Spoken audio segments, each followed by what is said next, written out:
আমি আজকে আপনাদের সাথে লাউ দিয়ে মুরগির মাংস রান্নার রেসিপি শেয়ার করব। তার আগে বলে রাখতে চাই, যারা আমার চ্যানেলটি সাবস্ক্রাইব করেননি দয়া করে একটি সাবস্ক্রাইব করে দিবেন।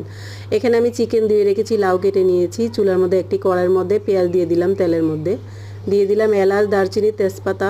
এবার পেঁয়াজটাকে লাল লাল করে ভেজে নিয়ে একটু পানি দিলাম যাতে মশলাটা না পড়ে। দিয়ে দিলাম আদা বাটা, রসুন বাটা আর হলুদের গুঁড়া, মরিচের গুঁড়া, জিরার গুঁড়া, স্বাদ মতো লবণ। এবার তেল উঠে আসার আগ পর্যন্ত মশলাটাকে কষিয়ে নিয়েছি ভালোভাবে। এবার চিকেনগুলো দিয়ে দিব।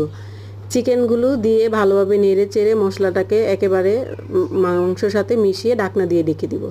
এভাবে করে 4 থেকে 5 মিনিট চিকেনটা রান্না করব। এখানে আমি কোনো এক্সট্রা পানি দিব না, চিকেন থেকে যে পানি উঠেছে এটা দিয়ে কষিয়ে নিব। কষানোর শেষে এবার আমি লাউ দিয়ে দিলাম। লাউটাকে দিয়েও 2 থেকে 3 মিনিট কষিয়ে নিব, যেহেতু লাউ ভাপ পেলেই সিদ্ধ হয়ে যায়।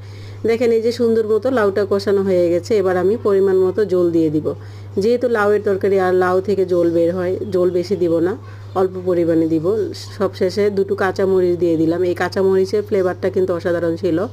রান্না শেষে আমি একটু ধনেপাতা দিয়ে নামিয়ে নিয়েছি। ধন্যবাদ সবাই।